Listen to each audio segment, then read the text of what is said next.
What's going on, guys? JEDI270 here from Airsoft RX. Let me apologize first and foremost for there not being a lot of videos coming out. Normally I did videos like once a week on my days off, but I've got a lot of irons in the fire and there's a lot of things going on. You know, when we killed off Menace, we got to deal with inventory issues, we got to deal with distributor issues, so I can switch everything back over to Airsoft RX. It's just a whole bunch of junk to deal with. This video basically is to introduce you to the new camera.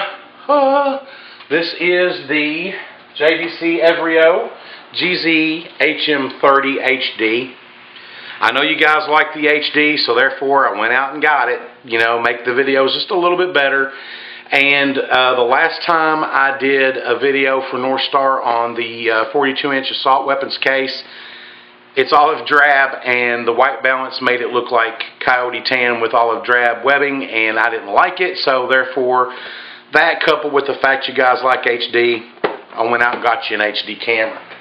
And as you can tell, the gun case looks like olive drab. So we're going to redo a whole lot of videos now that we got the new camera, and a lot of reasons for it are, you know, Goat got upset with me because I let some information out without his knowledge, but it wasn't bad. One of our reviewers asked where he was. He went missing for a couple of days.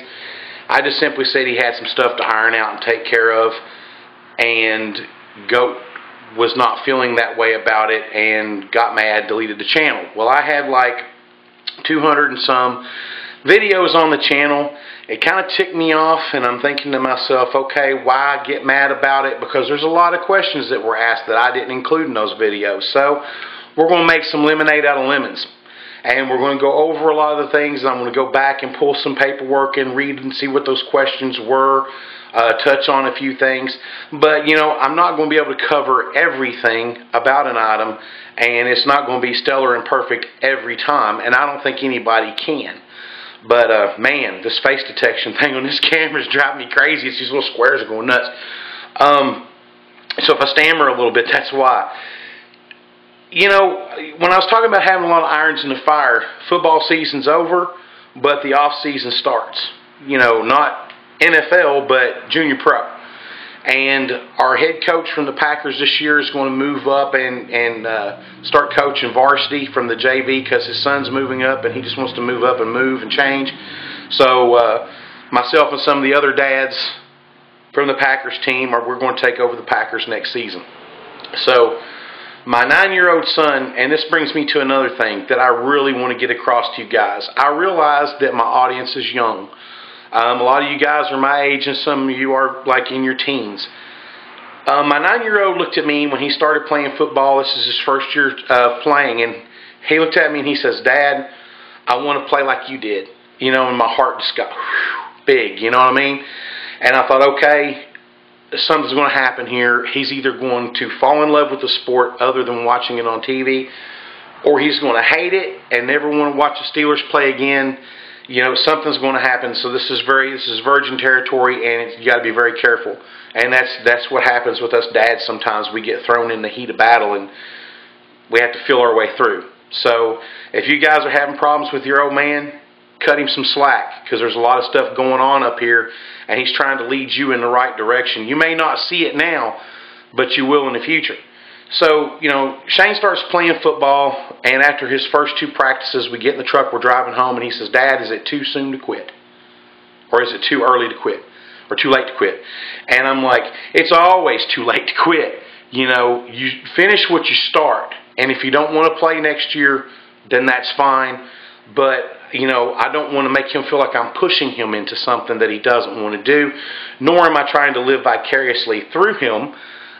Been there, done that. Played football all through high school, you know, and I loved it, and I want him to love the sport as well. So, you know, he sucked it up, and his first game rolled around. They won 21-0, and he walked off the field, thrust his helmet in the air, and said, "Packers rule." And he absolutely loves the sport, and he loves practice more than he loves the game. Go figure. I hated practice. This kid's got such big, huge, lofty goals. And A lot of people, a lot of you guys out there that watch these videos, you know, a lot of people have called me a liar. You know, if you do things in your lifetime like I have, I did not want to die an old man and look back at my life and say, I wished I'd done this, or I wished I'd done that. I want to look back at my life and say, I accomplished this, I accomplished that. But you're going to find out that the more people know about the things you've done in your lifetime, the more they're going to discount you, discredit you, tell you that that's not possible, you didn't do this, you didn't have the ability to do that. So, case in point, United States Army was where I got started right out of high school. This is my Ranger class photo. Okay? That's my Ranger class photo. Yes, I was an Army Ranger. I loved it. I enjoyed it. But why did I do it? I did it because my old man did. I wanted to be like my old man. So that's why I did what I did. Later, got into law enforcement. Was a volunteer firefighter. I've worked a lot of jobs. I've worn a lot of hats. And now I'm a football coach. But it's, you set these little goals in your life. You know, Garth Brooks put it best in one of his DVDs that I have. He said, if you can see yourself doing it, you can do it. The only thing stopping you is your own degree of laziness. You guys out there, you want to go party, chase girls. I did too. But the whole point of the matter was, I did not want to look back at my life and have regrets. And right after I got out of the military, I started getting chronic back pain. And it's one of my WE videos that you'll see on my channel, I talk about my back being out. This comes from jumping out of aircraft, knocking the head off of a quarterback, and trying to do everything, rappel, rock climb. I wanted to do it all. If it didn't kill me instantly, I wanted to do it. There was no jumping in front of a rifle bullet. None of that crap. I didn't want to experience being shocked by lightning or any of that crap. But I wanted to be able to say, yes, I went and I did that. I might have sucked at it, but at least I tried. And once the doctors looked at me, they said, you've got DJD, which is degenerative joint disorder, which is a fancy word for an advanced arthritis. They told me that by the time I was 60, I would be in a wheelchair if I didn't start doing certain things to take care of myself better. I've put on a lot of weight in the last few years. I feel like I owe it to myself to be able to do what I want to do with my life. I smoke. I shouldn't smoke, right? I'm trying to quit that. So it's like all this stuff that's going on right now is directly related to what I've done in the past. So I bring this up in a video, and the very first thing that happens is I get jumped and I get discredited and I get called a liar. So nobody likes to be called a liar. I don't like to be called a liar. But I've lied to you people about nothing. Nothing. Nothing about the business, nothing about the products we carry, nothing about what we do. And another thing you're going to find out through your young life as you grow up, the more you do and the more you accomplish in your lifetime, there's always going to be somebody who's going to say, there's no way you could have done that. No way you could have done that. You couldn't have graduated Ranger School. You couldn't have been a cop. You couldn't have done this. You couldn't have done that. And you know why? Because they're regretting their life. These are people who look back on their life saying, wow, this guy did that, why can't I? Okay, well, let's just bring him down a peg and discredit the crap out of him. That's what happens. It's simple psychology. So, my son looks at me and he says, Dad, one of these days I want to make it to the Super Bowl. And I said, you know what, son? If that's what you want to do, you need to start setting your goals now. One thing that I have learned is the past 23, 24 years seems like it was just a couple of months to me. It all went by so fast. You're young. Don't throw away your young life on drugs and alcohol, guys. For God's sake, don't do that. Because you're not doing yourself any, you're cheating yourself, is what you're doing. So I told my son, I said, here's the deal. First thing, we need to get past first year junior pro. You got the build to be a power running back. We're going to make sure that you do. Your coaches want you on the line right now. So that's where you'll start out. You can't start out on the top. So you set these small goals and you achieve each one as you go. And once you finish on that last goal, before you know it, you're there. And all that hard work is behind you. And now you can sit back and you can reap what you've sown. And that's the best way to look at it. I told him that his football career begins today. And he's setting his cleats on a road, and he's setting his sights on a goal, and he wants to be a Pittsburgh Steeler. And the day he achieves that, I will be sitting in the 10th row, center 50-yard line, crying like a baby, watching my baby run out on the field in black and gold. And to me, that will be an accomplishment above all accomplishments. For me, that will be the big deal. So, if you can see yourself doing something, then do it. If you can see yourself owning a retail airsoft business online, go out and do it. Do the research. Go on YouTube. Look at all these other people. Look at me. I didn't know Menace would get as good as it did, but it did. And I also had no clue it was going to end the way it did, but it did. And that was because I didn't do it by myself, and other things came into play. But I picked myself back up. I dusted myself off. I got back on the line. I put my hand on the ball, and I waited for the snap. And now I've got my new goal to reach. So, and I'll reach it because it's what I want to do. So if you can see yourself doing something, you can do it. You can be whatever and whoever you want to be. And when people come and knock on you and say you're a liar, don't give them the satisfaction of proving anything, because you've only proven stuff to yourself. You are the only one that you have to prove yourself to. Because at the end of the day, the naysayers that say that you can't do or you didn't do are going to be on the sidelines watching you receive the glory. And that should be enough satisfaction for anybody. So, will I ever be an EVIC? Or will I ever be a WE? Or will I ever be an Airsoft GI? Probably not. But I'm going to have a hell of a good time trying. So, you know, my thing is, if you can see yourself doing it, you can do it. Don't be afraid to get out there and get your feet wet. Because nobody's just going to walk up to you and dump success in your lap. You're going to have to work for it.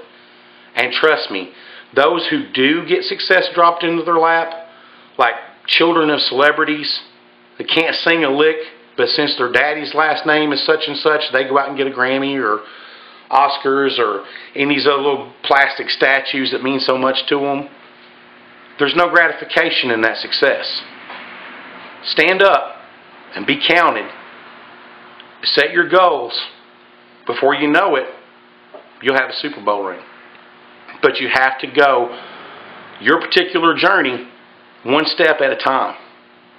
And one of the greatest obstacles that you have to get over in this economy is money, education, and the will and the drive. But for God's sake, leave the drugs alone. Don't burn your mind up. They say it's a terrible thing to waste. It is a terrible thing to waste. To be walking on these streets out here looking like a damn zombie. Your brain burn up. You can't tell the difference between night and day. You can't tell that your nose is running. You got snot all down your face. All that because you wanted that quick thrill and that high of that drug. What a shame. So don't destroy your life, guys. If I can do anything with the videos that I do, it's to educate. And I'll tell you what I know and nothing of what I don't. Because I have no need or desire to try to be an expert on anything. I made a comment on a video. A guy was talking about a double tap the other day. It was a controlled pair. And in his description, he says he doesn't subscribe to the term double tap or controlled pair. So basically what he was saying was, I'm going to call this a double tap, so that's what it is. Not. His argument back to me was that no one can fire 2 rounds back to back without a break in between. When a double tap is the depression of the trigger all the way back, you ride it halfway or a quarter way back towards the front until you feel the sear connect and then pull another round. He says that there's no way that you can shoot one bullet right behind another. Obviously, he's never met Tom Knapp. Obviously, his history books didn't have Annie Oakley in it. So, there's people out there that can do it. I can't do it. I've never been able to do it. But what he was doing was firing a round, controlling his sight picture, and then pulling another round as quickly as possible. And he did a good damn job at a controlled pair. An awesome job. So, what comes after that? Oh, JEDI270, you don't know nothing. All you have is airsoft and their toys, and you're an idiot, and you don't know jack, and all this other crap. And this is all coming from people who have never fired a gun, probably never will, but they're all armchair quarterbacks. My thing is, I will respect you more if you come at me with real knowledge instead of trying to baffle me with bullshit. Because I don't subscribe to the bullshit. Period. Anybody knows or should know that when you pull the trigger on a handgun or any other rifle or whatever, let's just go with the handgun. That's milliseconds from the primer striking the powder. That slide is already all the way back and coming forward and chambering a new round. The other round's probably 3/4 of the way to the target, but the next round's coming directly behind it. And a double tap is not fired to be accurate. It's fired to get as many rounds into your target and stop your target. It's not meant to be accurate. So that's what a double tap is. So all you people out there that read that comment, because I've been blocked on his channel, and I openly sat there and said, I mean no harm. That was the first thing I said. I don't mean to diss you. I think your skills are great, but everybody jumped on my back. So that's okay. I can take a little bit of criticism. I've been taking it from Crazy NC Man for a long time. What did I say about that? People who can achieve what you achieve will be the first to knock you down. And it's whether or not you get back up that is a measure of a man. Thanks for watching.